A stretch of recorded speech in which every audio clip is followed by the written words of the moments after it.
Hello friends, मैं आपका mentor AK Singh और आज हम KVS SST में NCERT कवर कर रहे हैं। तो NCERT को देखेंगे। तो आज का जो टॉपिक है वो है क्लास सेवन्थ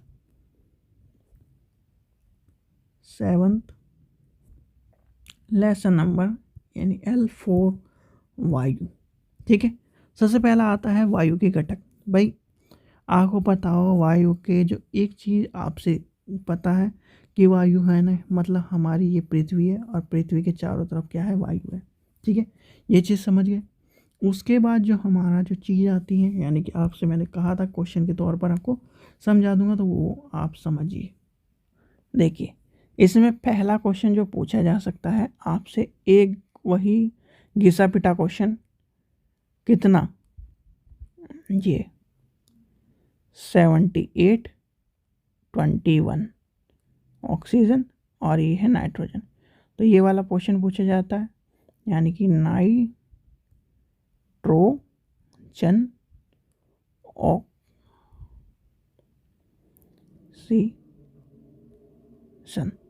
ये क्वेश्चन पूछा जाता है। तो ये क्वेश्चन आपका पहला क्वेश्चन होता है। ठीक है, चलिए आगे चलते हैं। अब आता है ग्लोबल वार्मिंग। ग्लोबल वार्मिंग वाला क्वेश्चन पूछा जाता है कि ग्लोबल वार्मिंग क्या है, ग्लोबल वार्मिंग क्यों हो रही है, ग्लोबल वार्मिंग किस कारण से हो रही है। चलिए, आपने एक नाम सुना होगा, वो किसका, ग्रीन हाउस गैसेस का।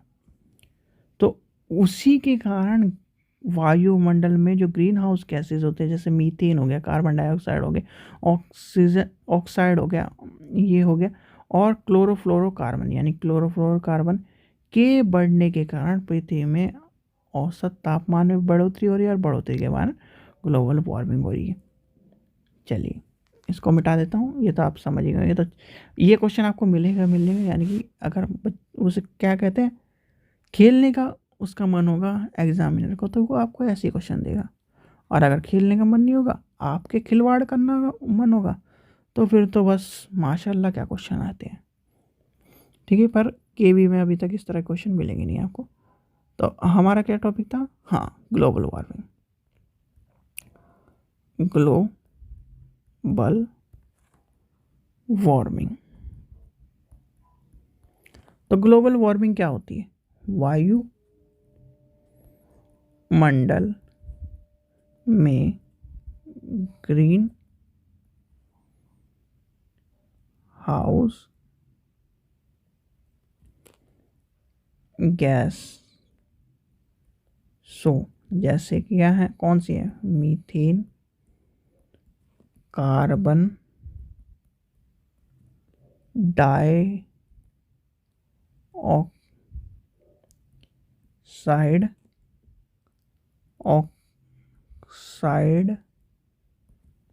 एंड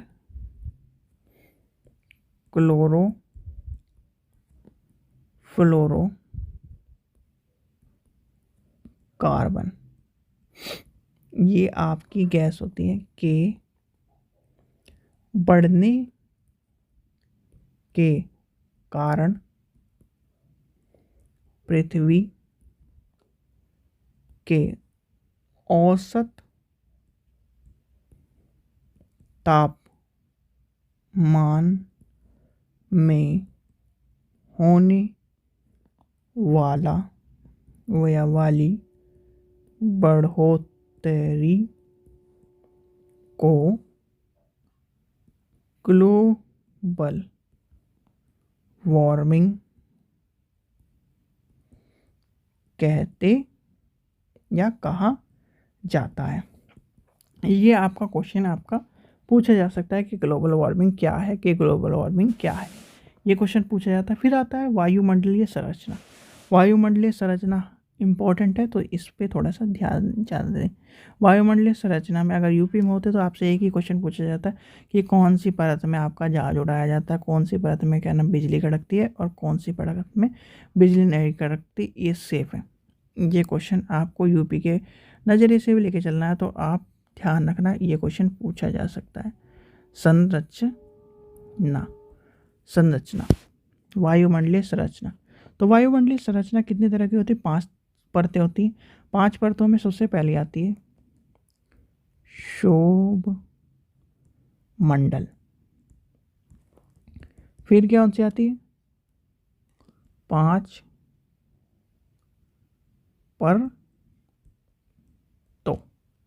तो पहली आती है शोभ मंडल, फिर आती है समताप मंडल। याद रखना क्रम से, ये क्रम से अगर याद नहीं होगी, गड़बड़ हो गई तो आप सारी क्वेश्चन को गड़बड़ कर जाएंगे। फिर आता है मध्य मंडल। भाई मध्य मंडल तीसरे नंबर पे ही आएगा। चौथे नंबर पे आएगा आपका बाह्य मंडल, बाह्य वायुमंडल। और फिर आएगा ब्रह्मंडल, ब्रह्मंडल।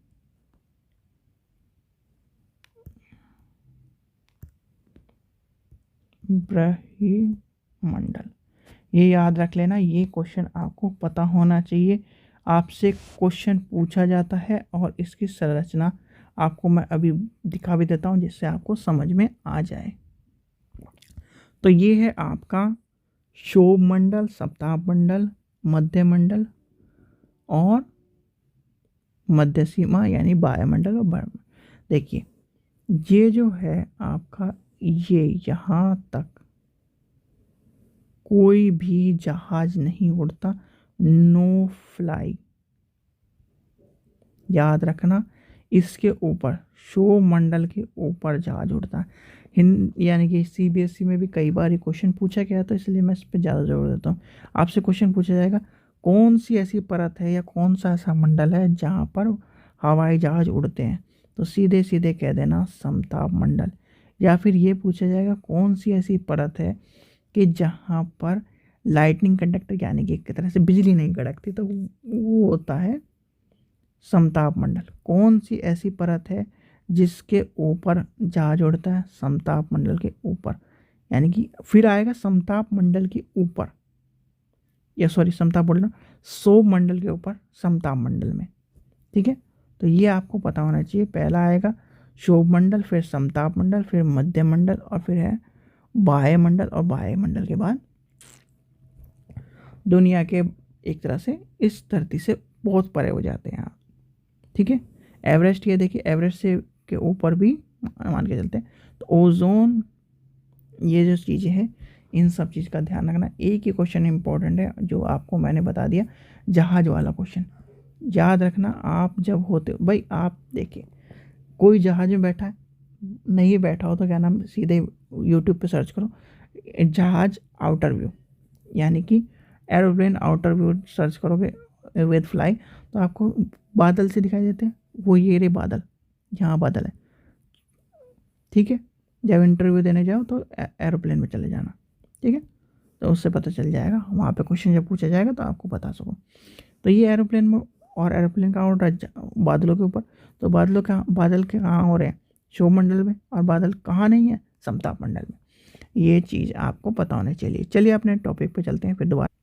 चलिए, एक आपको ये पता होना चाहिए, अभी देखिए ओजोन का पढ़ा ना, तो इसमें ओजोन गैस की परत होती है जो किसके लिए हानिकारक है? हमारे लिए हानिकारक है। किसके लिए? सूर्य की जो परत होती है, जो सूर्य की किरणें होती हैं, वो हमारे लिए हानिकारक है और उससे हमारी रक्षा करती है। ठीक है, ओजोन की परत। और ओजोन का परत का फॉर्मूला क्या है? O3।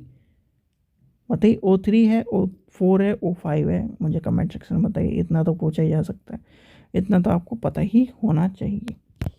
फिर आता है मौसम और जलवायु। भाई मौसम और जलवायु में कुछ नहीं है इम्पोर्टेंट, यानी कि ये आपके चैप्टर से परे की बात है जो आपसे पूछा नहीं जाएगा। वायुमंडल पूछा जाएगा, सॉरी ताप पूछा जाएगा, और अपताप यानी कि तापमान, अतापन,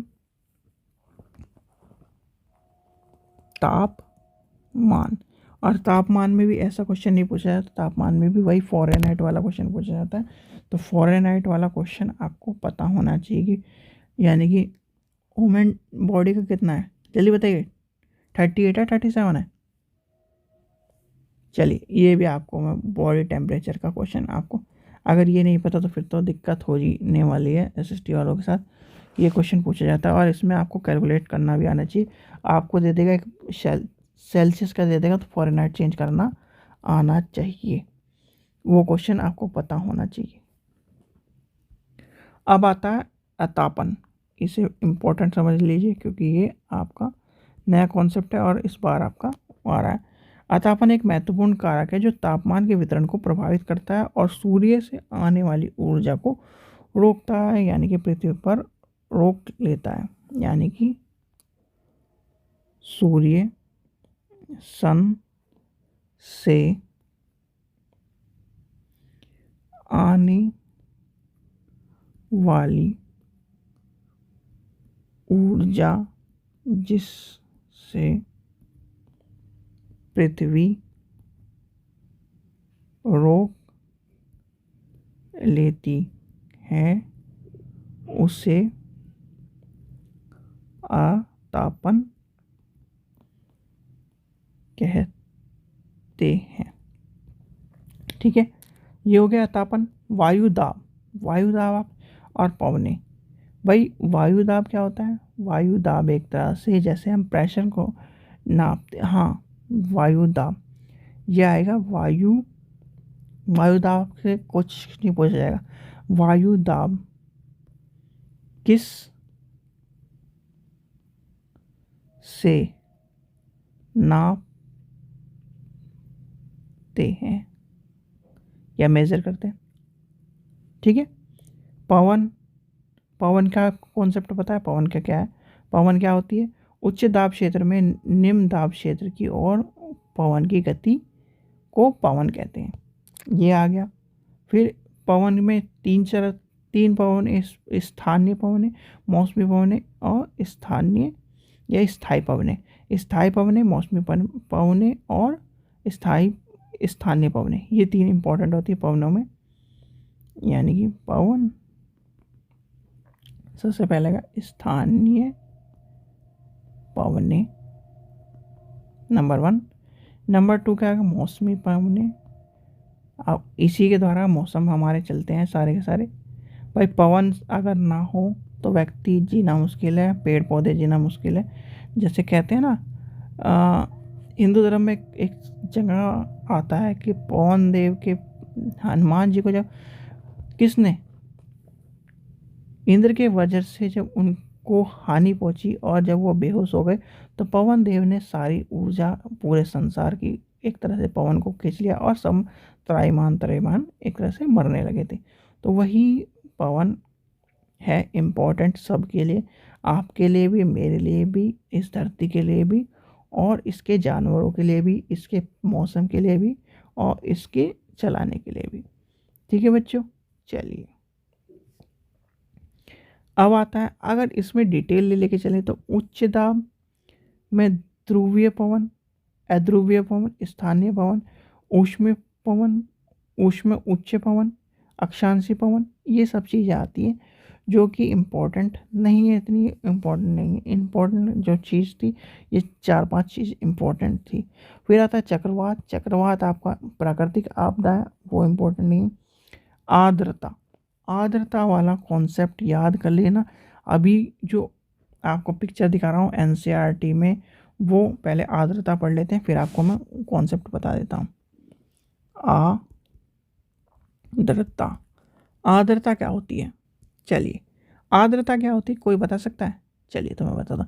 जब पृथ्वी का विभिन्न जलाशय, जैसे कि आपने जल पड़ा, यानी कि ये जल है और वो ऊपर उड़ गया तो उसके वाष्प यानी कि वाष्प बन जाता है और वायु में किसी भी समय वाष्प की मात्रा को आर्द्रता कहते हैं।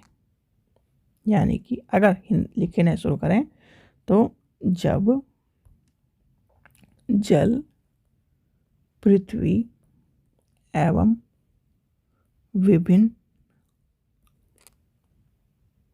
जलाशयों से वाष्प होता है तो यह जलवाष्प बन जाता है।